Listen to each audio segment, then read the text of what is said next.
Hey everyone, great to be back with you. We are doing another digital devotion time, continuing to work through this book, What Did Jesus Ask? And these short devotionals that focus on questions that Jesus asked in the Gospels and allowing those questions to continue to speak to us today and to allow our hearts to dig deeper into who Jesus is and what he asks of our lives. So let's get right into it. Today we're going to be looking at the question from Mark chapter 8, and the question itself, who do people say I am? And actually this question we joined with another one, and they go together. I'm just going to read the passage. It's from Mark chapter 8, verses 27 through 29.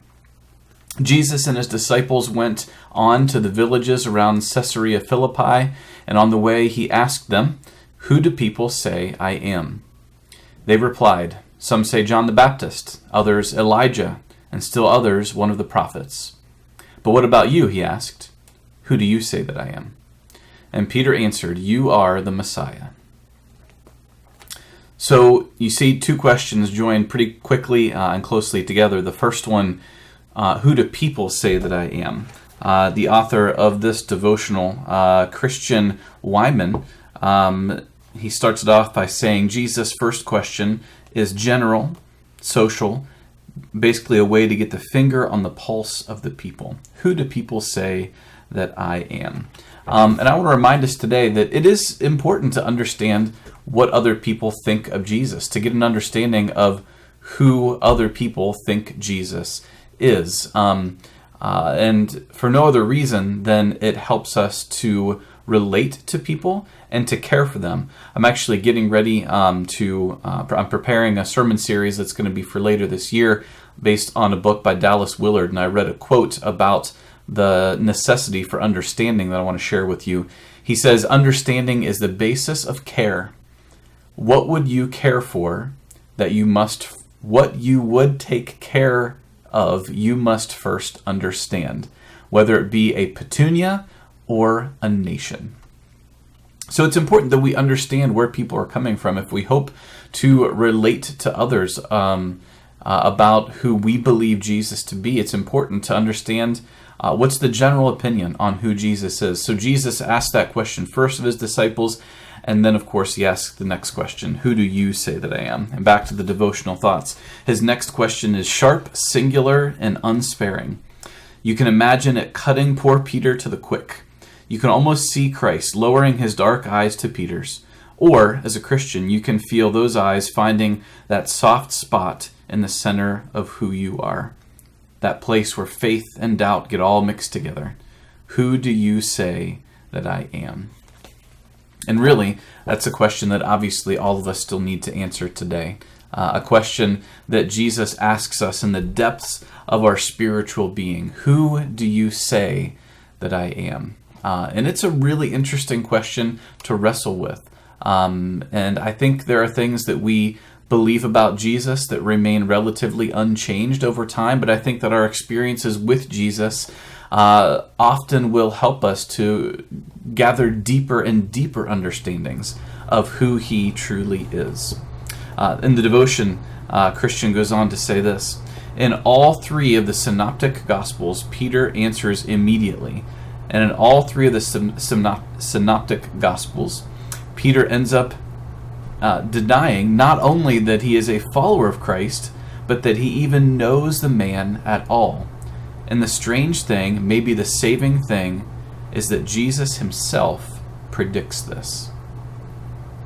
Pretty powerful stuff that Peter, the one who speaks up for the disciples, represents the disciples. And if you know the gospel stories, Peter is often the person to speak up quickly. And Peter is the one to jump in and say, well, you're the Messiah, you're the Christ. But he is also the one just a few chapters later in Mark's gospel where Peter is the one not only denying that he's a follower, a disciple of Jesus, but denying that he even knows who Jesus is. Kind of led me to this conclusion for today. Our understanding of Jesus is not strong enough to save us or deliver us, but Jesus is strong enough to save us and deliver us. Because even though Peter had an accurate understanding of who Jesus is, it wasn't strong enough in that moment for him to avoid deciding to say that he did not know Jesus, to deny following him or even knowing him.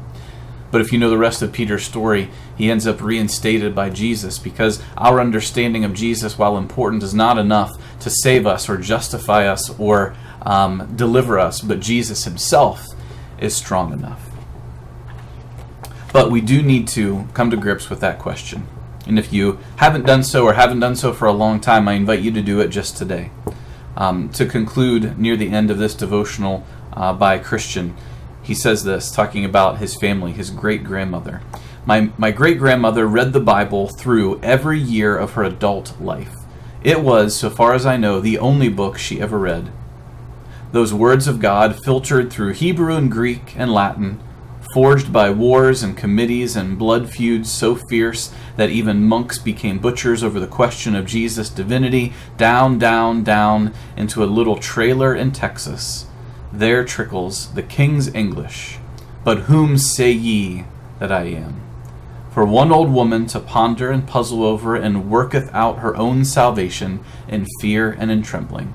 Forget the theologians and the scholars, forget the preachers and the poets. Who do you, Mamie Thrakill, in your heart of hearts, say that I am? Who do you say that Jesus is? And at this point in Mark's gospel, this is really a turning point, because it begins to reveal not only that Peter proclaims that Jesus is the Messiah, the Savior, the Christ, the chosen one, but shortly after this, Jesus experiences that transfiguration, and we begin to see a fuller picture of who Jesus truly is. So I invite you today, whether for the first time or fresh and anew, to ask that question of yourself. Let it find that soft spot at the center of who you are when you ask yourself, and let Jesus ask you, who do you say that I am? Until next time, we'll see you later.